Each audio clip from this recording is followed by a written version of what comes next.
was implemented in collaboration with the Australian government. And this supported women and trade and tourism in three ways. The first and very important is the lack of information and knowledge and analytics about why it's important to engage women, what can we do differently. So our focus was also on just doing a lot of the research and bringing out why it's important, the economic rationale for including women. As Her Majesty said, women are not looking for pity. It's actually makes economic sense to have women participate in the labor force to be equal to men. So a lot of the work we did under this program simply laid out the evidence for this in terms of economics. The second thing that we did was to pilot programs and show and demonstrate that it was possible to undertake these programs. Again, Cecile mentioned the work that we have done in Bhutan, the work we have done in Nepal in terms of the Buddhist circuit, and we will hear more about this in the session. But that you're here to listen to us as we go ahead with our discussion. This is very, very special. So this morning, when I spoke briefly at the introduction, at the inaugural session, I had spoken about the three pillars that South Asia Women's Network believes in. The pillars of regional cooperation, the pillars of women's empowerment, and sustainable development. These pillars are fully integrated actually, because unless you have women's empowerment, you cannot have sustainable development. Our goal, the world's efforts to achieve the sustainable development goals will come to nothing unless we focus first on women's empowerment. And we've seen, there's actually been reports that the places where the achievement of the SDGs, I'm not talking just of SDG 5, which is on gender equality, I'm talking of all the SDGs, because the speciality of what the sustainable development goals are that women's issues are built into many of the SDGs. Whether it's on poverty, whether it's on health, on education, even on the washing issues, the hygiene, sanitation, and so on, water, sanitation and hygiene. Everywhere the role of women is brought in, and the emphasis on bringing women in these issues is very important. And we must say here that women we see not as the object of development. There are many countries, there are many programs and policies which say, yes, we're doing this to help women. But if a policy is implemented with women just as the object, that there you are the recipient, okay, here you are, you take this benefit, you take that. No, that is not enough. Women cannot be objectified even in the process of development. It has inclusive development means giving women the agency, the participation, the voice and the leadership. So this is what we are working for. We want to give women this agency, this voice, this leadership. Only then will you actually have inclusive economic development. And here is why we have chosen, I want to now come to the main subject, why we have chosen rural tourism as the main issue for our focus in achieving women's economic empowerment. First of all, we'll say why are we talking about rural South Asia. In South Asia, unlike other parts of the world, 65% of the population still lives in rural areas. So if you want to look at women's economic empowerment, if you want to look at women's empowerment at all, you have to look at it in the rural areas. Your urbanized is incomplete. It will never be complete until you incorporate the 65% living in the rural areas, and we have to incorporate them in order to complete the search for women's economic empowerment. Now we've heard today so much about the poor women's labor force participation rate in South Asia, and it's about the poorest in the world, and this is of course seen as a big problem. I want to present before you a certain dichotomy, a certain lack of appreciating two completely conflicting objectives.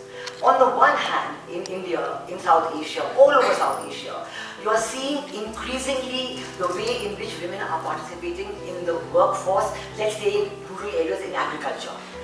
There's been an estimate that if there are 20 activities between sowing and harvesting, 17 of these are done entirely by women. The men come in only in some of the 3 heavy lifting activities. 17 are done entirely by women.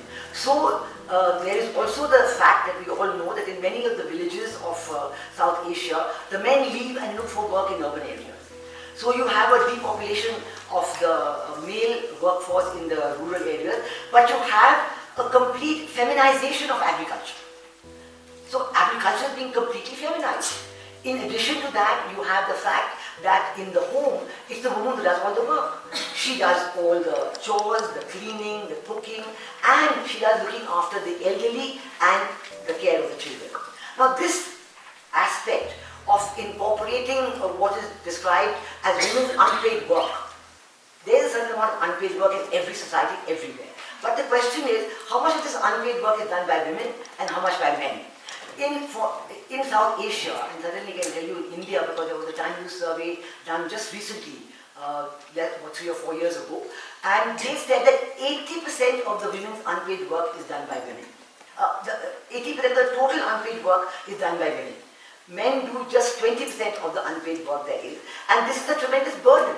This is a tremendous burden in addition to what she is doing. And now I want to posit before you that this combination of feminization of agriculture and the enormous amount of the unpaid work that women are doing, 80% in South Asia, means that women are working tremendously hard, but their work is not being calculated. It's not being included in the SNA, in the System of National Accounts. It is not being evaluated. It's not being given a value. And so it's completely unsung and unaccounted for. Now this is the problem on one side. On the other side, we are being told that women are not there in the labor force at all. How can you reconcile these two things? This is complete, it is an impossibility, and we have brought in rural tourism as a mechanism to not only achieve the 3 pillars that we want to, but as a mechanism for bringing women into the workforce and to reconciling these two factors that I just pointed out. The women are doing all the work, and yet you say that women are very poorly represented in the labor force. And of course, the reason we know why women are poorly represented in the labor force is that all the work that women are doing is in the informal sector. 93% of the women in India and most of South Asia are working in the informal sector. This is a sector where the people who are the so-called employers, they don't want to accept, because they're saving taxes or doing other things, and so they take women as an unaccounted form of labor. Thank you very much. This is the introduction, and we will carry on. Not only a destination for tourism, but it is a lot more deeper. But I didn't know the fact that this is one of the few places which has not changed its name in last 2600 years. I come from Kathmandu. It had different names, Ye, Kantipur, and now it is Kathmandu. So places change name, but Lumbini, interestingly, has not changed, or the name of Lumbini hasn't changed in 2600 years. However, it is very interesting that, well, I will talk from the perspective of Nepal tourism. As a practitioner, have we really realized its potential? And I'm afraid we have not. And in this region also, the importance of Lumbini, as Buddha was approaching his Mahaparinirvana, some of the monks asked him that how can we follow and remember you when you are gone after centuries? And he said, please go on pilgrimage to the birthplace Lumbini, where I was born, and go to Bodh Gaya, where I got enlightenment, and then Sarnath, where I gave first Desna, and Sravasti, where I got Parinirvana. So the pilgrims who travel for faith, and we know the fact that pilgrimage is the oldest form of tourism. They start from Lumbini. Let me take you back to 2013. I was traveling through US and I landed in Hawaii. Though the trip was to market Nepal and promote our various cultural and adventure products, and there I happened to meet a gentleman who was the master of local Buddhist temple. We talked, we shared some of the ideas. And he said, I went for pilgrimage. And when he came to know that I was from Nepal, I said, I really wish to travel to Nepal. I've never been to Nepal. And I asked, you said you went for pilgrimage, didn't you go to Lumbini? Oh yes, I did go to Bodh Gaya, Sarnath, Shravasti and Lumbini, but I never went to Nepal. I felt that I got a punch on my face. It was not his fault. We perhaps did not market it well. And we know the fact that many pilgrims starts from Bodh Gaya, even Colombo, Bodh Gaya, there is flight. Paro, Gaya, there is flight. And they just go to Lumbini and make it a day trip. So it is very essential and important that Lumbini increases its visitors' print or the footfall as well as the length of the stay. At the moment, it is less than a day. So just to give you some insights that you've already read, though, that it was Emperor Asoka who traveled, and it is fascinating fact that Lumbini, or the birthplace of Gautama Buddha, was hidden, forgotten, and lost after Buddhism was out of sight and out of mind in North India, or for that part, due to various reasons. So it is an archaeological site which will excite to people who are non-Buddhist as well, or people who follow philosophy, Buddhism as a philosophy, and the number is increasing. So we know the fact that it is no different than Machu Picchu in Peru or Angkor Wat in Cambodia. This was missing and it was uncovered by German archaeologist Führer in 1896, and later on Indian archaeologist P.C. Mukherjee also uncovered another pillar which established the fact that Buddha was born here after the Emperor Asoka's visit. Knowing this fact, we've still not been able to communicate to the world that this is the place which radiates energy, even when we go today. And as I said, people visit there just for a day. It is a place which can be spent for a week. International Development Institute, in partnership of USAID, which has become now a kind of dinosaur at the moment, but I hope there will be other support from World Bank or ICIMOD and other developing partnerships. There was work for Maya Devi Heritage Destination, and that uncovered tremendous potential of this region, which was beyond the birthplace of Buddha. Many people, they never make it to Tilorakot, where Buddha or Gautama, Siddhartha Gautama spent 29 years of his life. Aren't we interested? How did he live? What did he do? And how did he get out of Western Gate in the middle of night when he decided to renounce his royal life? People very rarely, not even 5%, make it to that place. So recently, it was only 2 months ago, I deliberately put this picture. You will see a person who is a tour operator from France, a Jordanian origin. His name is Ibrahim, as you can read out. When I took him there, beyond faith, he just sat down and he didn't want to get out. Though he is not a meditation practitioner, he felt that energy, the positivity and the vibe in Tilorakot, that ruins of Siddhartha Gautama or Suddhodhan's royal palace. And I can see very few people. So next time when you go to Nepal or Lumbini, please make it a point that you visit. And it is not only Tilorakot, there are other important sites like Nigli Hawa, Sagar Hawa.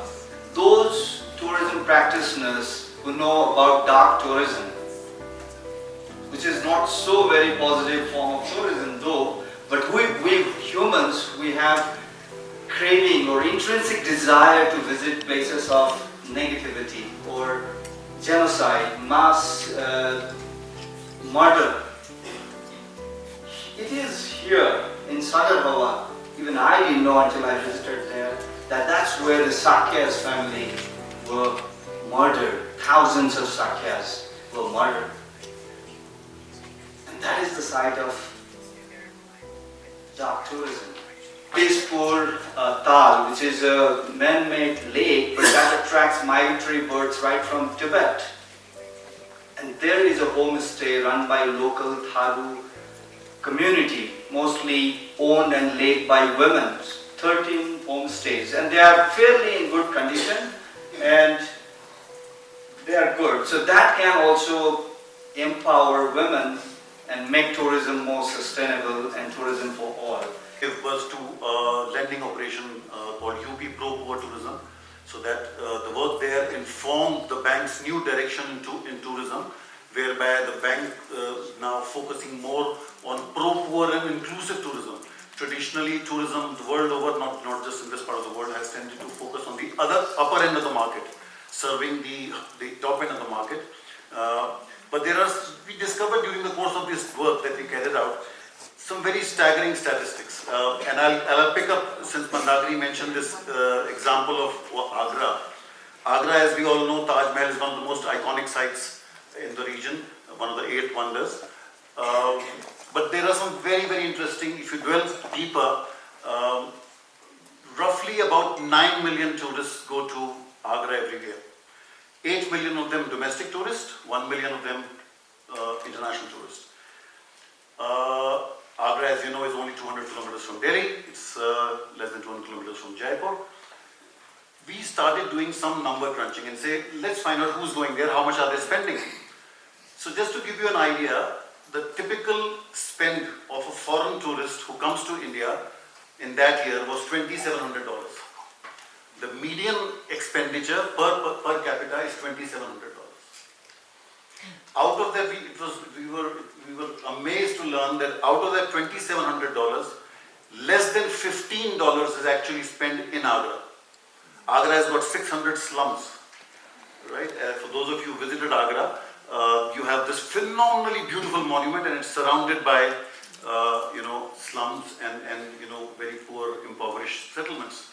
So this number gives you some. So there are 9 billion people who are going over there, and yet the local economy, they are contributing only $15. I'm talking about the upper end of the market, the foreigners who are coming in over there.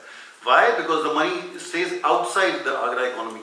Typically, a foreigner buys the ticket outside in his own country, the money goes over there, typically books a hotel in Delhi or elsewhere, the money goes outside. You spend 1.5 hours queuing up for the ticket, you spend another 1 hour probably getting frisked and getting inside, you spend another 1.5 hours inside the mausoleum.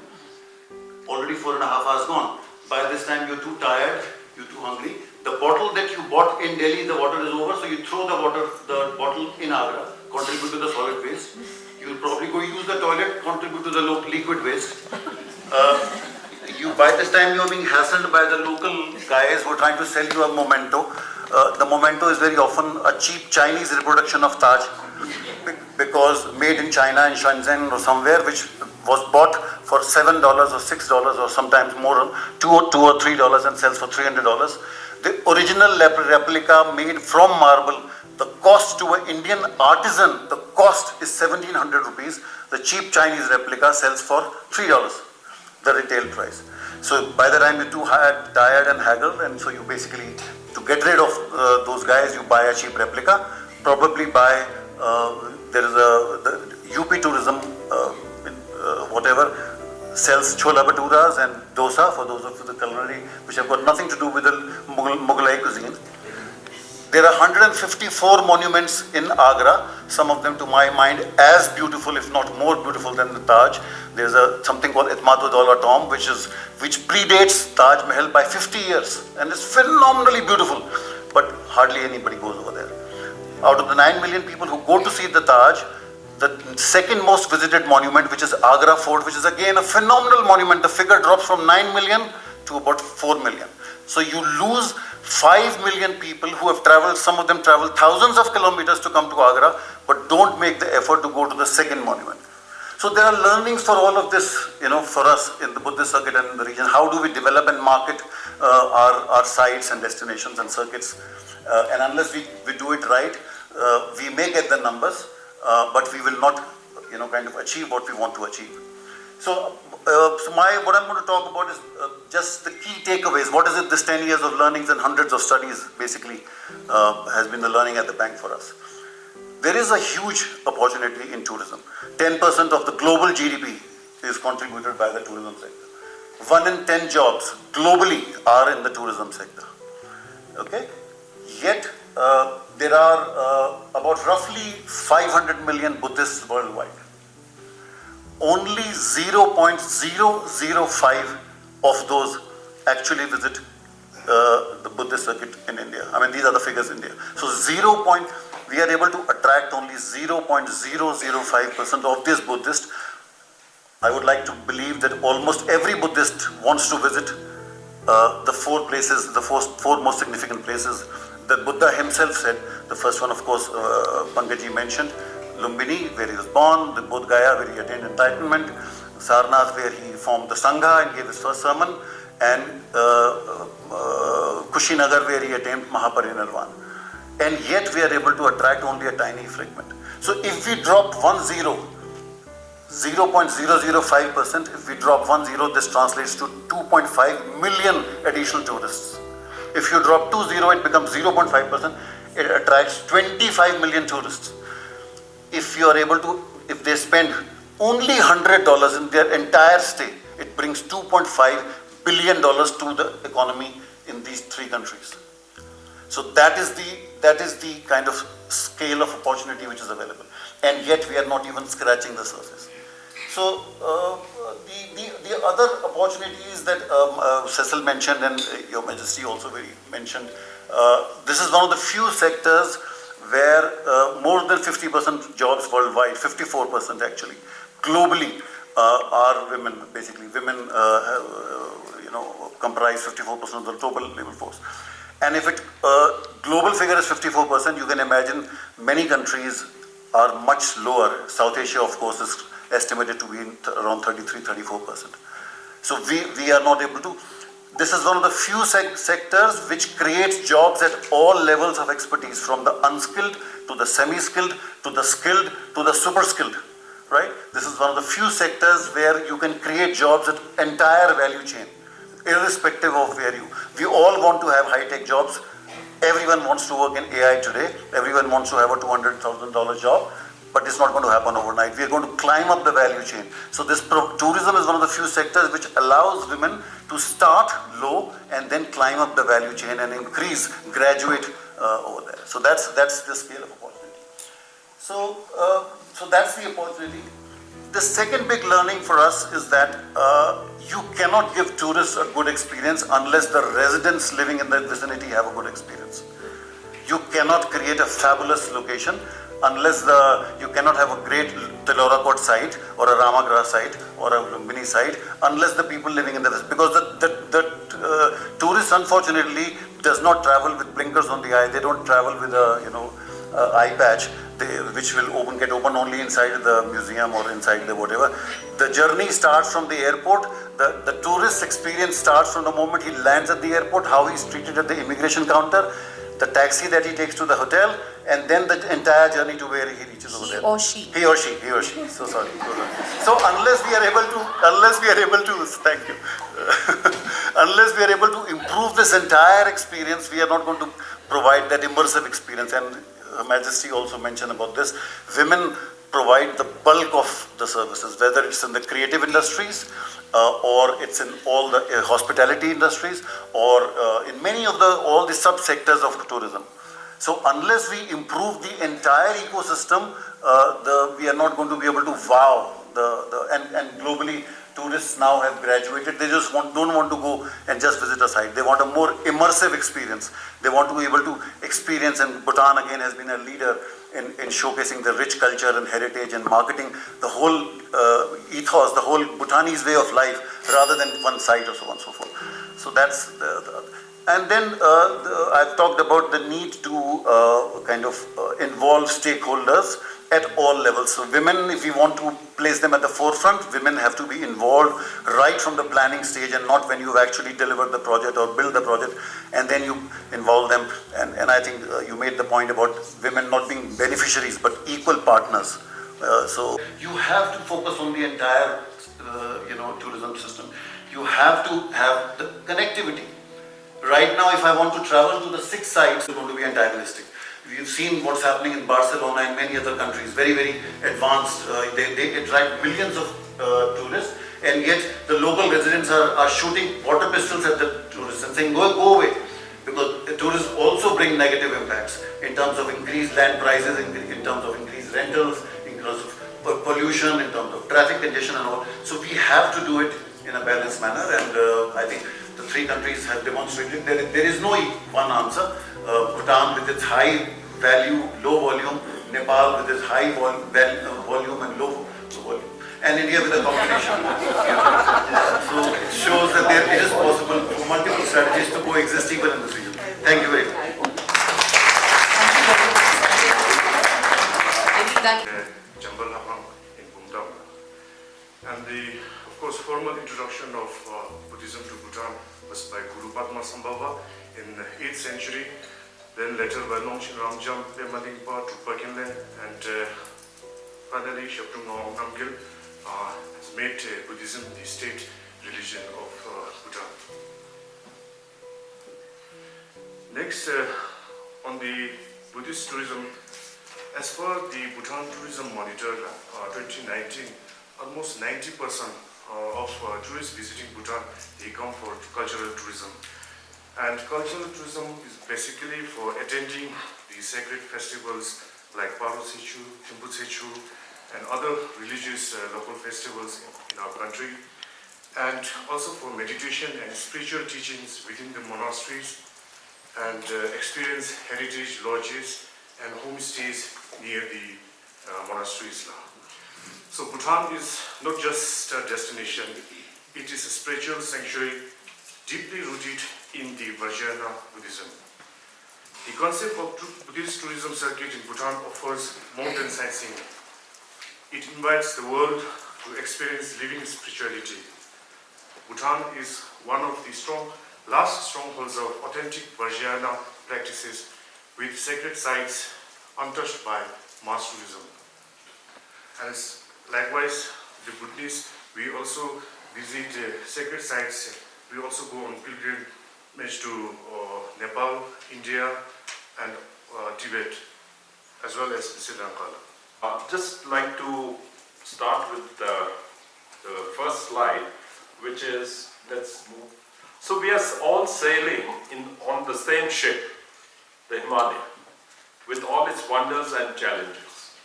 And good or bad, we are all in it together. So I think this is the reality that we have to face. And everything actually comes through that. So whatever we've heard right from the morning, I think we can squarely posit it in this particular framework. Just like to take you to this wonderful place called Chiwa Banchang, which my friend Roshan has just alluded to. And from this place, you get an amazing view. If you just turn left, pan left, you can actually see Mount Everest. And if you pan right, I'm sure we would see Jabal Hari, but somehow, we haven't been able to pan this particular photograph. But definitely, this is the interconnectedness that we are looking toward. Now, today Professor Sikri actually talked about 3 pillars, but in the note, there are actually 6 pillars, and they are regional cooperation, the women's empowerment, sustainable development, economic development, which everybody has been alluding to, cultural preservation, community-based tourism, and I've added the 7th one, which is disaster risk reduction and building resilience. I think our women, as has already been so well emphasized by everyone, are the most resilient, and they have to be. Kind of load that they take is just an amazing feat. Now, the biggest driver of the challenges is climate change. And I think I can't express this more because from Sikkim, we do know that the Teesta Basin was completely devastated by the Gulf of 2023. And it's just one of those things that's just remind us every day about how things are changing. With heat growing up in increasing in the mountains, you have crops and plants moving upwards, impacting age-old practices, pests and other diseases, which are again, challenging our farmers, and also all the rainfall, the heavier rainfall trigger landslides on a yearly basis.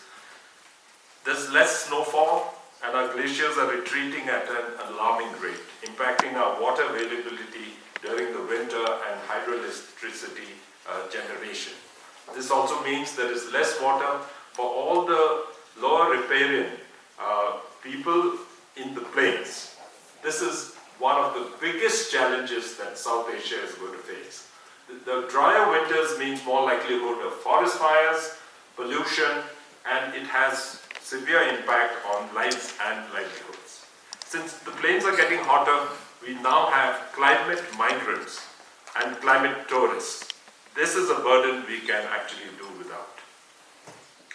Now, I'd like to allude to this whole thing of life. Life means lifestyle for environment, which our Prime Minister, Mr. Narendra Modi, has actually led from the front, and an India-led global mass movement to nudge individual and community action to protect and preserve our environment. The reason I'm actually positing this right here is because IMI, which I represent, we do these sustainable mountain development summits on a yearly basis. And the one in which we had in Ladakh in 2022, right after the COVID, there the Minister, Dr. Bhupendra Yadav, Minister of Environment and Forest Climate Change, at the inaugural session, he said this. At the COP70 meeting at Glasgow, the Honourable Prime Minister had spoken about how the world needs to move towards mission life. The slide which I just alluded to, which refers to environment-friendly lifestyle and focuses on mindful consumption of resources instead of mindless utilization. So he also further adds the solutions will not come from outside, they are in our culture, ethos and traditions, and that's how it goes. And finally he says the involvement of local stakeholders is critical, without which it will be incomplete. So this is the kind of thinking that at the highest levels of India we have. Now the COVID pause, can we go to the next slide? Yeah, the COVID pause, it gave us time to think and reflect, and I'm sure each one of us have gone through our own experience of COVID, good and bad. And it has taught us how we need to diversify our options and revenue streams, especially those in the tourism sector. And I want to flag this right away. It disrupted the way the world works now. Working from home has become such an important thing. It shows us how we can save the world and ourselves.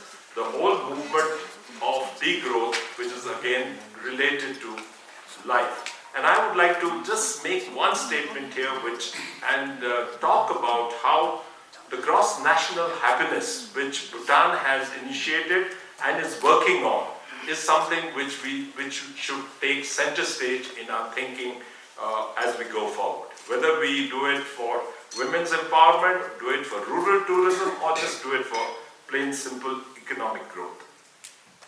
Now, sustainable development is one of the main pillars. At the IMI, we've been looking at sustainable development paradigm, how it can be made central to much of our development work in the mountains. And the reason is the Himalayas are so fragile and large development projects must be avoided. We have seen and experienced the pain of loss 2023, which we already said, but we lost 15 years of development effort in Sikkim. Earthquakes, landslides triggered by excess rainfall, forests and fires, all of this can hit us at any time. And in the disaster risk reduction, there are countermeasures that we need to take. The UN Sendai framework is such an important tool that has been set up, and if we just follow that, it will help us build much more resilience. Development has to go hand in hand with nature, agroecology to help balance and give life to our ecosystem services.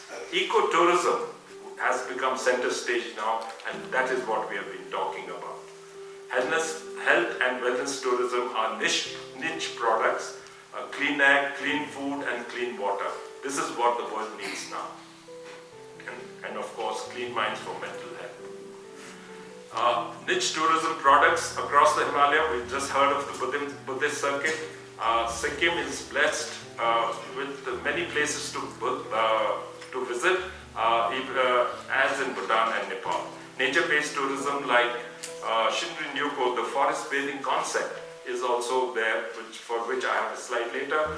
Trail-based tourism, which has already been alluded to, and high-end experience-based tourism like in nature, health, birding, mountaineering, etc. Now, connecting Nepal, Bhutan and Sikkim through Sikkim. Chewa Panjang on the west is at a height of 10,000 feet can be a major point of crossing. In the east, we have the 3 border point crossing in the Neora Valley, which connects Sikkim, Bhutan, and of course West Bengal, often visited by tourists who want an offbeat experience. Trails are on the rise at both these points. And you can see some lovely photographs this is of Chewa Panjang, and this is a Chewa Panjang homestay. Already homestays have come up. And this is the Neora Valley forest bathing Shinrin Yoko that I was telling you about. And the next one is waterfalls at Neora. And Neora Valley, this is the national park entry point. It's not park, it's a national park entry point. It's very, very scenic. So now connecting to northeast of India through Arunachal Pradesh and the 7 sisters, is basically, there are any number of homestays, and the Ecotourism and Conservation Society of Sikkim has been working tirelessly in the northeast as well. And so with the help of WWF and other agencies, the northeast of India is also home to a lot of these kinds of homestays which are led and run by women. And finally, the importance, Himalaya, it's fragile, it is a vulnerable landmass that we inhabit, and it provides us with our living and daily needs. We are the stewards, and I think the word steward was also used by Her Majesty today, and I think that really generates the question of how we have to value the the ecosystem services, whose value is priceless. Today's challenges is also about livelihoods, and how do we make this world that much more sustainable in a fragmented and a technologically accelerating global situation. We need to integrate across the Himalaya at all levels, including regional cooperation and exchange of knowledge. The arc of rural tourism is therefore both critical as well as actionable, and that's why it's a great pathway. Thank you very much for your patience here. Communities living in poverty, where they didn't have proper house to begin with, they didn't have a proper roof over their head. So this topic would have been irrelevant to Tarayana 5 years ago, 10 years ago. But we are hosting and having this session here because some of our communities are now ready. 10 years ago, they were living in thatch roof houses, one-room house, where they cannot even think of inviting, forget about tourists, even people from our own country to their homes.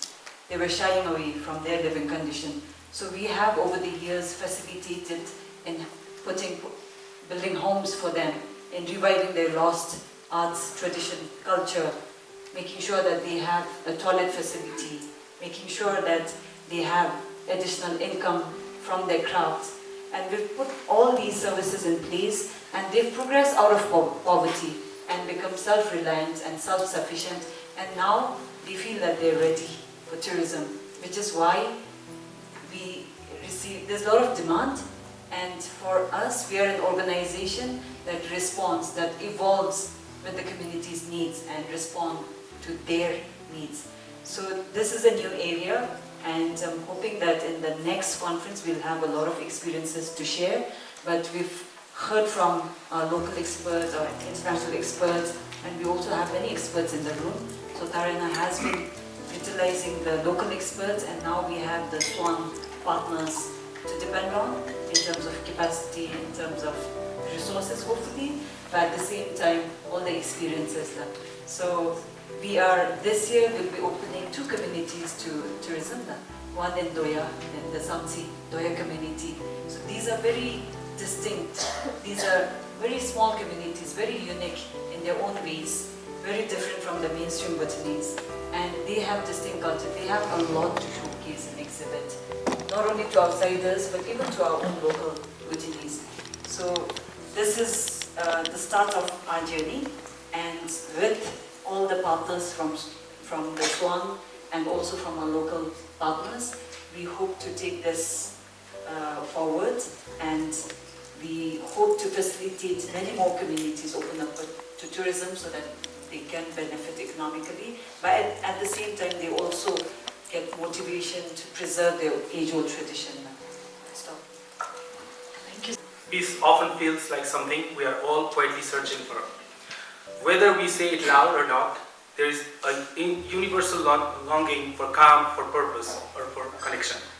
That's why the life of Siddhartha Gautam, the Sakyamuni Buddha, continues to resonate so deeply.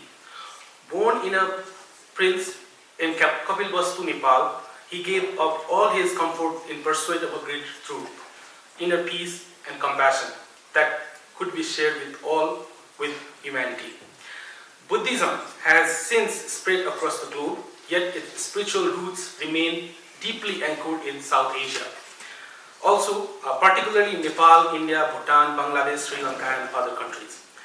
These are not just countries, they are sacred geographies where Buddha lived, walked, meditated, and taught. From birthplace of Lumbini to the enlightenment site of Bodh Gaya and the serene cliffside monastery of Bhutan, these places carry timeless wisdom and healing energy. By fostering cross-border rural tourism centered on this shared Buddhist heritage, we can create something far more meaningful than just travel. We can spark a movement, one that empowers rural women through homestays, guiding, and traditional craft. This is more than a tourism, it is a way of life. A way to bring peace not only to travelers who seek it, but also to the communities who welcome them and build sustainable future in the process. Government of Nepal and Government of Switzerland, with technical leadership from Helvetas and support from partners like International Development Institute and 29 local government. Our ambition for this project is to develop and rehabilitate over 400 kilometers of trekking trails and generate 400,000 person days of employment and build a foundation for eco-friendly tourism infrastructure, including community homestay, include cook stoves and waste management system. Importantly, this project takes place women and disadvantaged group at the center, ensuring they benefit directly from the growth of rural economy. What makes trail-based tourism truly exciting is our forward-looking regional vision. Through a connected initiative known as the Arc of Rural Tourism, we are interested to link Eastern Nepal trail with Sikkim, India via Chewa Bhanjan Pass. This route is not just a pass through the hills, it is also a corridor of shared heritage celebrating biodiversity, spirituality, and culture of the Himalayan region. By aligning our effort with the India's tourism vision for Sikkim and West Bengal, we aim to unlock cross-border tourism circuit that benefit local communities on both sides of the border, creating jobs, fostering entrepreneurship, and deepening cultural ties. As we gather here today, I invite our regional partners, collaborators, and investors to join us in exploring and expanding such people-centered tourism model. not only in Nepal but across South Asia, so we can turn trails into pathway of transformation. Thank you very much. Chukha district, a district in the south of Bhutan, where we have started community-based tourism some 5 years ago. So back in 2019, our Royal Civil Service Commission started to appoint economic development officers. So I was quite fortunate at that time to be placed in Chukha district as the first cohort of the economic development officers who were tasked with developing tourism sites and also helping with tourism development in the districts. So currently I work as a Chief Agriculture Marketing Officer with Ministry of Agriculture here, but I'll be sharing the story of my stay in Chukha from 2019 until just last year. So yeah, this is one of the sites we have in Chukha, one of the first sites. Today I'm also quite privileged that most of our supporters are here who have really contributed to bringing this site up to this level. And I'm also representing some of the community members, 5 of them actually, whom you must have seen and who must have been equally privileged to receive Your Majesty the Queen Mother this morning to open really come forward when we can lead to good intentions, to being able to show them the way forward, being able to lead them, and also the capacity building part, that's really important for them. So this is what I felt that we really need to handhold them, and we can bring some change in the communities when we can do this as a development practitioner, especially as a civil servant working at the local government level. So this is another site we have. It's also in Jimechu, so we were trying to be a little bit more innovative, trying to build treehouse campsites where people can come and stay on small small accommodations built on at the base of the trees. People do expect that when it means treehouse, maybe right on the top of the tree, but not so feasible. But last year we had support from Helveta's intercorporation to build a better lodge, so we do have a good treehouse lodge established by this year. Yes. So so today I'm also joined by my mayor mayor from Phinsaling. So we did start this Pachu community tourism site just nearby Phinsaling, which is quite a city, but this is just nearby, about 6 kilometers from Phinsaling, and we had this Pachu community tourism site. This is also quite new, just 1.5 years into operation, but it has really come out very fast because of the entrepreneurial spirit of some of the youths there. And today we have two women representatives who have come to represent. And some unique features of this community-based tourism site also that they have really made a community-led approach where everybody is really engaged. So the program begins with visitors arriving there, but even in the evening they have the cultural programs, and so old and young, and everyone is quite actively involved. And even as a development practitioner, myself feel quite fortunate that we could start this, and Bhutan Chamber of Commerce and Industry was also quite involved in this one. So this also shows that if there are very capable entrepreneurs from the communities, so the job is much easier to start such tourism sites in about 5 months. So the number may not be quite huge, but for us in the communities, it is quite a big number, and every winter is very vibrant. And as my previous speaker shared also, that post-COVID, people have really cultivated the culture of going out, really taking a break, and by all the stakeholders gives us even more opportunities to collaborate and empower our local communities. And I think this even renews our efforts to work better for our communities' empowerment and the empowerment of rural women. Thank you.